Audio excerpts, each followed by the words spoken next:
Insultes, bagarres, tortures psychologiques, saccage d'infrastructures et matériel scolaire, telle est la photographie de ce phénomène au visage dangereux appelé violence en milieu scolaire. En effet, l'école qui devait être le lieu par excellence d'éducation aux valeurs sociétales et d'instruction civique est devenue aujourd'hui un champ de bataille et un espace de règlement de compte. Pour l'image du système éducatif, la question a suscité un intérêt particulier au point que des spécialistes y sont penchés pour y fournir des arguments divers qui expliquent ce phénomène. Ce que nous retrouvons aujourd'hui à l'école, c'est des conséquences. Donc, pour s'attaquer à la cause, il ne faut pas se limiter à l'école. Il faut retourner dans les familles.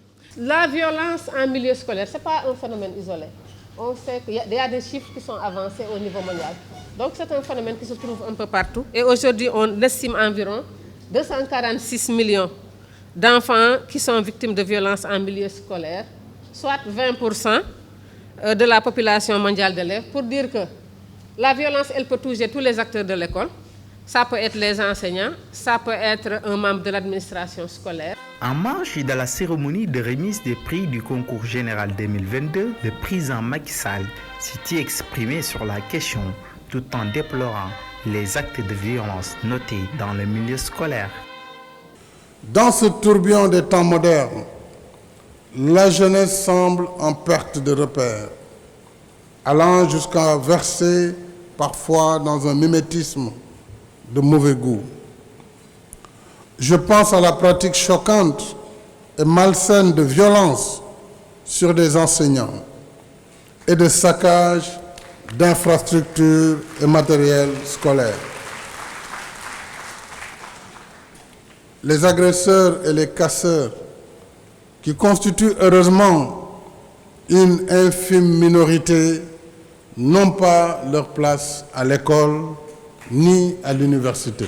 Pour apporter des réponses face à ces situations qui est en phase de devenir un fléau en milieu scolaire, la coalition des organisations en synergie pour la défense de l'éducation avait mené une étude sur le phénomène. La COSYDEP avait quand même constaté que cette crise émanait vraiment d'une réalité profonde qui méritait d'être diagnostiquée. Donc c'est dans ce contexte que nous, COSYDEP, avions déroulé à travers 5 lycées du Sénégal un projet appelé lycée modèle de la citoyenneté et du civisme. Parce que ce projet venait en réponse à la question de la série de violences. Donc l'étude avait interrogé les élèves, avait interrogé leurs professeurs, avait interrogé les chefs d'établissement, mais également les personnels d'accompagnement, que ce soit les surveillants, que ce soit les vendeuses, ainsi de suite, qui étaient devant les écoles. Maintenant, l'étude a montré que 28% des cas de violence que nous notons aujourd'hui dans l'espace scolaire émanaient des violences physiques et verbales, contre 21% qui émanaient des violences d'ordre moral. Mais également, l'étude a montré que la plupart de ces violences-là sont causées par ce qu'on appelle aujourd'hui la contiguïté de l'environnement physique où pouvaient vivre ces élèves-là. Devant la persistance de ces fléaux qui ne cessent de prendre de l'ampleur, les parents ont un grand rôle à jouer. L'éducation doit trouver son origine au niveau des familles respectives. L'élève doit être façonné, socialisé au sein de nos familles.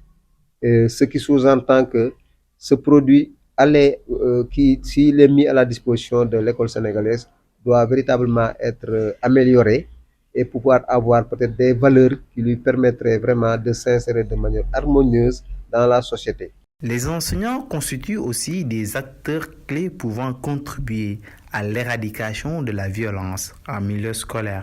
Si l'école est l'âme de la République, c'est à nous enseignants de lui donner un corps, comme disait Rabelais, un esprit sain dans un corps sain.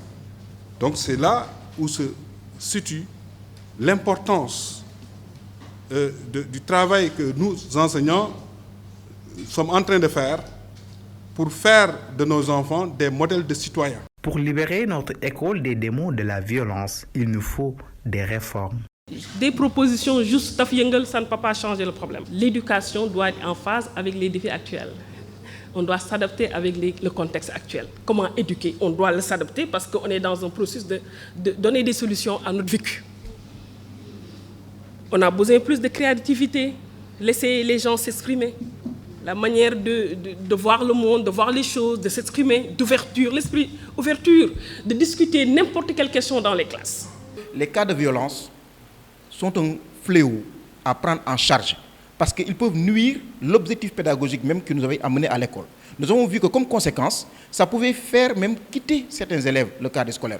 Donc il y a des cas de déperdition scolaire qui sont causés uniquement par ces cas de violence-là. Que ce soit l'élève qui a été victime de la violence, ou bien l'élève qui a été même l'auteur. Parce que nous, COSYDEP, nous avons considéré que l'élève qui même exerce une violence contre son professeur, contre son camarade, lui-même est victime de la violence. Parce que ce cas de violence-là peut lui faire recevoir une sanction, mais qui aujourd'hui peut lui faire quitter le carré scolaire, ou bien peut lui mettre dans une situation où lui-même il abandonne ses études.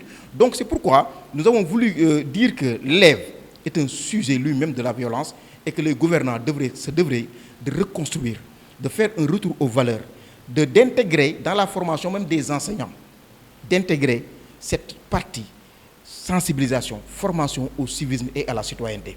Donc il faut que nos curricula aujourd'hui reprennent en charge. Aujourd'hui, nous avons assisté à une certaine régression de la matière qu'on appelle la morale, le civisme, l'éducation civique. On a assisté à une régression de cette matière-là. Donc parmi une forte recommandation aussi de l'étude, donc il était demandé qu'on établisse une planification pour le retour de l'éducation civique quand même à l'école. La prévention et la lutte contre la violence en milieu scolaire constituent un enjeu majeur pour la réussite éducative. La sécurité et la sérénité des enfants et des enseignants devront impérativement être assurées afin que l'école demeure un lieu où les valeurs essentielles de la vie sont transmises, mieux un cadre où se construit la société de demain.